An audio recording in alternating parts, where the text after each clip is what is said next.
आपने बहुत बार ऐसा देखा होगा कि दो लोग सेम ढाबे में, सेम रेस्टोरेंट में, सेम तरह का खाना खाएंगे, परंतु एक को बिल्कुल कुछ नहीं होगा और दूसरे को उल्टियां, दस्त या कोई भी जैसे दिक्कत हो जाती है। क्यों जो है तो दो बच्चे एक ही डब्बे से, एक ही फ्रिज से, एक जैसी और एक बराबर लगभग आइसक्रीम खाएंगे और एक का बाल भी बांका नहीं होगा और दूसरे बच्चे का जो है तो गला पकड़ लेगा या उसको बुखार आ जाएगा। दोस्तों, ये होता है रोग प्रतिरक्षक क्षमता के कम या ज्यादा होने से। तो दोस्तों, ये जो रोग प्रतिरक्षक क्षमता है, इसमें हमारे लिम्फेटिक सिस्टम का बहुत ज्यादा रोल रहता है। तो आज हम बात करेंगे लिम्फेटिक सिस्टम के बारे में। दोस्तों, ये जो हमारा लिम्फेटिक सिस्टम है, ये दो सिस्टम का सब सिस्टम है। एक हमारा सर्कुलेटरी सिस्टम और दूसरा हमारा इम्यूनिटी में भी ये बहुत बड़ा रोल प्ले करता है। दोस्तों, समझ लेते हैं कि कैसे ये सर्कुलेटरी सिस्टम का जो है तो पार्ट है।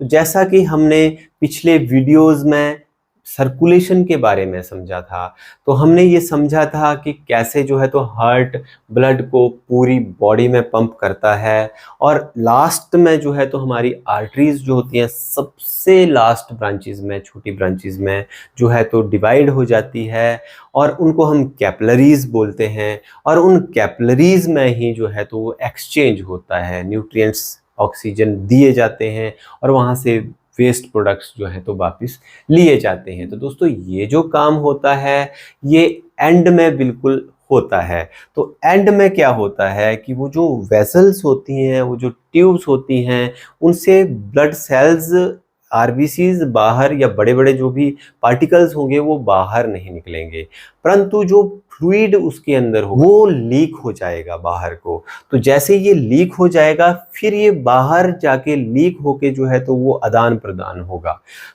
फिर जो है तो वो जो फ्लूइड होगा उसको हम इंटरस्टिशियल फ्लूइड बोलते हैं, जो ट्यूब के और जो सेल्स के बीच में फ्लूइड होगा। ठीक है, तो वो इंटरस्टिशियल फ्लूइड जो है तो फिर आगे चल के जो है तो दोबारा जो वेनस साइड जो होगी कैपिलरीज की, उनके द्वारा जो है तो रीएब्सॉर्ब वो वापस कर लिया जाएगा और वो जो है तो फिर आगे वेन्स में दोबारा सर्कुलेशन में हार्ट तक जो है तो पहुंचा दिया जाएगा।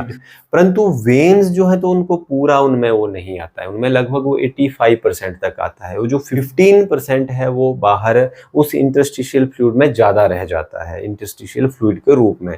तो वो जो एक्स्ट्रा 15% बच गया होता है उसको ये हमारा जो लिम्फेटिक सिस्टम है वो ड्रेन करता है। तो उसकी जो ओपनिंग्स होती हैं, उन लिम्फेटिक जो एंड जो उसकी डक्ट्स होती हैं, तो उनकी ओपनिंग्स भी थोड़ी बड़ी होती हैं, तो वो लार्जर पार्टिकल्स को भी जो है तो उठा लेती हैं वहाँ से। और बड़े बड़े जैसे जो कोई और जैसे साथ में कीटाणु भी हो या कोई डेब्रिस हो, सेल्स के टूटे फूटे डेब्रिस हो, उनको भी ये उठा लेती हैं। ठीक है, और उठा के जो है तो आगे जो है तो हमारी सबक्लेवियन वेन्स में जो है तो ड्रेन हो जाती है।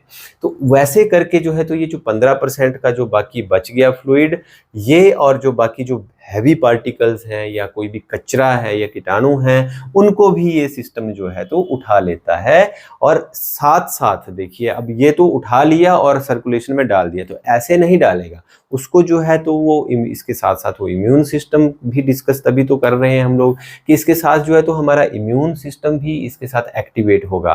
तो इम्यून सिस्टम देखिए कैसे एक्टिवेट होगा, ये फिल्ट्रेशन का भी काम करेगा। इसने जो मोटा मोटा जो कचरा उठाया होगा, कीटाणु भी वहां से आ गए होंगे उसके साथ में, तो उनको ये लिम्फ नोड्स के थ्रू जो है तो फिल्टर करेगा। इसमें साथ साथ इसमें सेल्स भी होंगे, लिम्फोसाइट्स जिनको बोलते हैं, वो कीटाणुओं को मारने का भी काम करेंगे, फिर तब इसको सर्कुलेशन में डाला जाएगा। लिम्फेटिक सिस्टम में इम्यूनिटी से रिलेटेड जो है तो दो तरह के ऑर्गन्स हैं, एक प्राइमरी ऑर्गन्स और दूसरे सेकेंडरी ऑर्गन्स।